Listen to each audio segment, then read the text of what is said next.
저는 2016년도에 처음 뉴송 청년부 예배에 나오게 되었습니다. 그 전까지는 4년 정도 주일 성수도 하지 않는 세상 사람이었습니다. 강동구로 가족들과 이사를 왔는데 어느 날 동생이 언니 명성교회 청년부 예배 좋더라. 한번 같이 가볼래? 했을 때 제가 그럴까 하며 동생을 따라 나온 것이 시작이었습니다. 그 당시 저는 창업을 해서 주말도 없이 일에 매진하고 있었기 때문에 평소 같으면 바쁘다고 마다했을 텐데 저답지 않게 순적하게 예배 자리로 나온 것이 은혜였습니다. 동생은 그 당시 박은성 목사님 말씀에 은혜를 받고 뉴송 예배에 나왔다는데 저는 황대성 목사님 말씀에 큰 은혜를 받고 사모하며 나오게 되었습니다.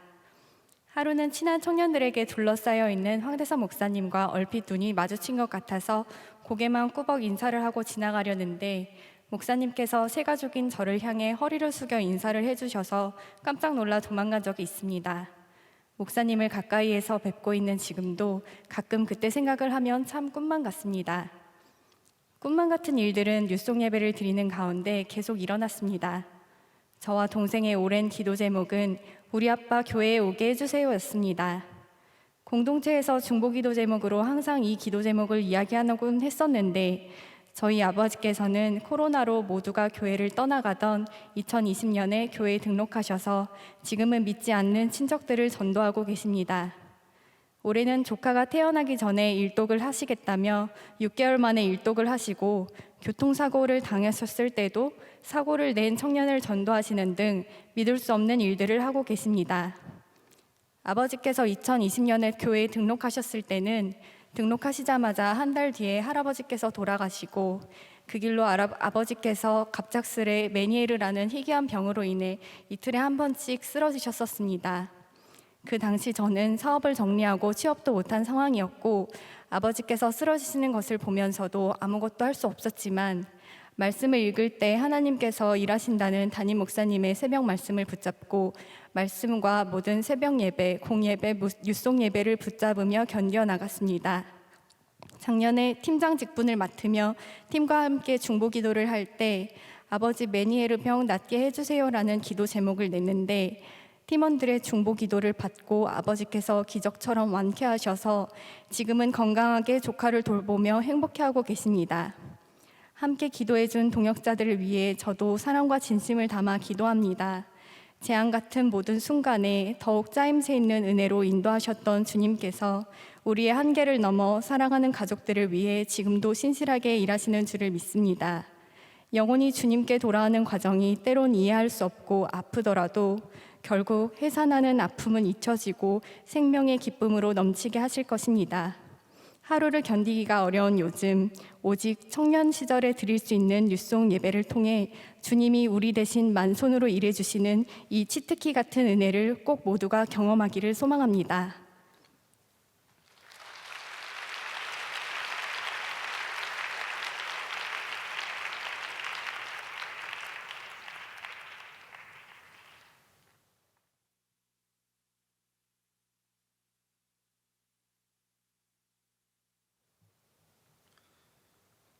안녕하세요. 저는 대학부 41기 서준호라고 합니다.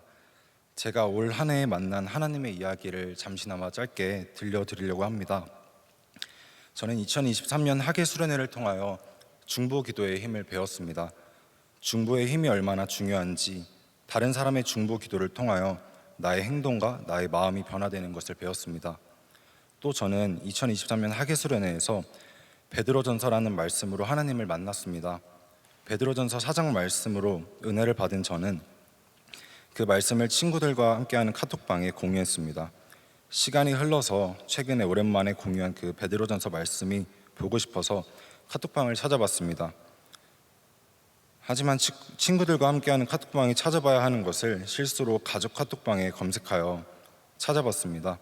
당연히 잘못된 방에 검색을 했기에 아무것도 나오지 않을 줄 알았는데 몇 년 전에 저희 아버지가 가족 카톡방에 보내주신 베드로전서 말씀이 나왔습니다. 저는 고등학생 때 바쁘다는 핑계로 하나님과의 자리를 잘 지키지 못했습니다. 그 시절 저희 집에서 유일하게 교회에 나와 섬기는 분은 아버지 한 분밖에 없었습니다. 그때 당시에는 아버지의 믿음, 아버지의 신앙생활을 잘 이해하지 못했습니다. 단순히 주일에 하루 종일 교회에 계시는 것을 저는 긍정적으로 받아들이지 못했습니다. 그래서 아버지가 말씀으로 권면해 주실 때마다 어떠한 대답도 하지 않았습니다. 저뿐만 아니라 저희 가족 모두 그 아버지의 카톡에 있어서 어떠한 대답도 응답도 하지 않았습니다.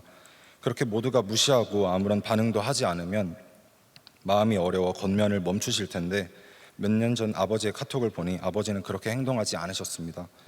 계속해서 말씀들을 꾸준히 올려주셨고 꾸준하게 기도하고 있다고 계속 말씀해 주셨습니다. 시간이 지나 최근에 아버지에게 그때 당시 무슨 마음을 가지고 기도하셨냐고 여쭤봤습니다. 아버지는 가족들이 지금은 비록 각자의 삶에 치여 교회에 나오지 못하고 있지만 그 삶 속에서도 하나님을 만나고 믿음을 잃지 않게 도와달라고 기도하고 있었다고 하셨습니다. 그 말을 들은 뒤 저는 저를 돌아보게 되었습니다. 내가 지금 이렇게 교회에 적응하여 하나님을 알아가고 하나님을 만나고 있는 것이 어쩌면 내가 대단해서 내가 좋은 사람이 되고 있는 과정인 것 같아서 내가 하나님을 선택해서라고 착각하고 있던 저에게 이번 일은 많은 성찰을 불러일으켰습니다. 결국 내가 지금 이 자리에 있는 것은 모든 것이 하나님의 은혜이구나. 그리고 아무것도 아닌 나를 위해서 긴 시간 동안 끊임없이 묵묵하게 기도해 주신 아버지의 기도 덕이라고 정말 많이 느꼈습니다. 저는 사랑하는 동생이 있는데요. 지금은 재수를 하고 있어서 자리를 지키지 못하고 있습니다만 어렸을 때부터 저와 함께 이 명성교회에서 하나님을 알아가고 하나님을 사랑했던 동생입니다. 저는 연초부터 재수를 시작하는 동생을 위해 끊임없이 기도했습니다. 그곳에서도 하나님의 위로를 받는 삶을 살게 해달라고, 그곳에서도 하나님과 동행하는 삶을 살게 해달라고 기도했습니다. 가끔은 형식적인 기도가 되어버린 것 아닌가 싶을 정도로 계속 기도를 했습니다. 그러나 이번 아버지의 이야기를 통해서 나의 기도도 결국 하나님의 마음에 계속 쌓이고 있구나라는 것을 확신하게 되었습니다. 아버지의 기도로 방황하고 있던 내가 다시 하나님의 품으로 돌아온 것처럼 형식적인 기도라고 느낄 만큼 계속해서 반복해서 하고 있는 동생을 향한 기도가 결코 무의미한 것이 아니라는 것을 요즘 확신하고 있습니다. 저는 중보 기도의 힘을 믿습니다. 내가 정한 한 사람, 내가 정한 그 한 영혼을 위한 기도는 저는 계속해서 이어갈 것입니다. 우리의 기도를 차곡차곡 하늘에 쌓아 결국에는 가장 아름다운 것으로 응답해 주시는 하나님을 전적으로 신뢰하는 마음으로 기도하고 있습니다. 결국에는 지금 나오지 않고 있는 저희 어머니와 동생까지 이곳으로 불러주실 하나님을 신뢰하며 기도를 영원히 쌓아 나가야겠다고 다짐하는 오늘을 보내고 있습니다. 감사합니다.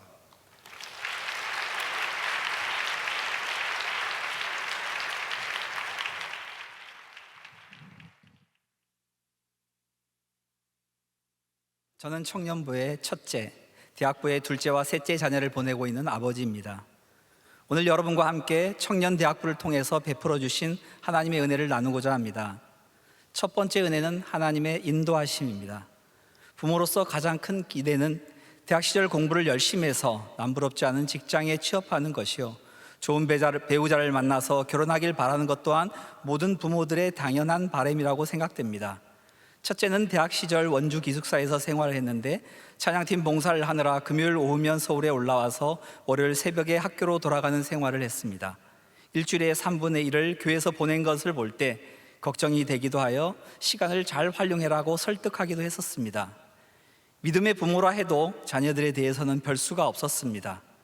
원로 목사님 말씀에 도전을 받아 졸업하는 해 졸업식보다 앞서 에티오피아로 떠나 1년간 견습 선교사로 섬기고 돌아온 후 백방으로 취업 시도를 했으나 번번이 실패하고 말았습니다. 그러다 선배의 소개로 찾아간 아르바이트 면접이 취업으로 연결되었고 이후 하나님께서 유학의 길을 열어주셔서 지금은 미국에서 박사과정을 밟고 있습니다. 돌아보면 하나님의 위대한 인도하심을 이뤄가고 있었는데 나만 걱정하고 있었던 것이었습니다. 두 번째 은혜는 하나님의 훈련입니다. 믿음의 부모로서 자녀를 훈련시킨다고 생각했지만 하나님께서는 오히려 부모인 나를 훈련시키셨습니다. 둘째는 대학부 임원단으로 3번 섬기는 은혜를 주셨습니다. 임원단 자녀를 둔 부모님들은 아실 것입니다. 대학부에서 많은 시간을 보내고 집에 늦게 돌아온다는 것입니다. 대학부 섬기는 것은 좋은데 교회에서 일을 마치면 집에 빨리 들어오라 당부하지만 말을 듣는 일은 한 번도 없었습니다. 늦게 돌아오면 당연히 걱정되는 것이 부모의 마음이죠. 그러나 돌아보니 하나님은 둘째에게 대학부를 통해 하나님 편을 선택하는 믿음으로 훈련시키시고 하나님의 사람으로 훈련시킴과 동시에 더도 둘째를 통해 자녀를 하나님께 드리는 훈련을 하게 하셨습니다. 세 번째 은혜는 치유의 은혜입니다. 셋째는 코로나로 세상이 멈춰버렸던 2021년 8월 중반부터 3개월 넘게 방문을 걸어 잠그고 밖으로 나오지 않았습니다. 불이 켜져 있으나 문이 닫힌 방을 보면서 혹시나 어떻게 되지 않을까 하고 불안해했고 기도밖에는 할 수가 없는 시간이 있었습니다. 3개월 반이 지난 어느 날 방문을 열고 나왔으나 기쁨도 잠시, 그 이후 더 어려운 시간들이 지나가게 되었습니다. 깊은 어둠과도 같은 그 시간들 속에서 주님은 일하고 계셨습니다. 대학부 유송 예배에 나오기 시작하면서 담임 목사님의 말씀의 은혜를 받고 대학부 교육자님들의 말씀과 보살핌, 팀장과 그룹장, 오신 메이커스 팀장과 팀원들의 기도와 섬김을 통해 점차 회복되어 가며 치유되는 은혜를 베풀어 주셨습니다. 죽음의 자리에서 불러주시는 하나님 전에서 찬양하고 있는 모습을 보면 마음의 기쁨과 은혜를 누리고 있습니다. 청년대학부 공동체는 하나님의 인도하심을 체험하게 하는 믿음의 공동체요, 자녀뿐 아니라 부모까지도 함께 훈련시키는 훈련의 공동체이며 가정의 말 못할 어려운 일을 치유케 하시는 치유의 공동체입니다. 이렇게 멋진 공동체인 청년대학부가 있다는 것은 얼마나 큰 축복인지 알 수 없습니다. 특별히 담임 목사님께서 말씀과 기도로 청년대학부에 온 정성을 쏟고 계신 이 시기에 청년대학부에 속하여 그 은혜를 함께 나누며 누릴 수 있다는 것은 말할 수 없는 큰 은혜며 축복입니다. 청년대학부에 성령의 바람이 불고 한국 사회의 세계를 변화시킬 믿음의 일꾼들이 자라나는 부흥의 시대가 열리기를 소망합니다. 아멘.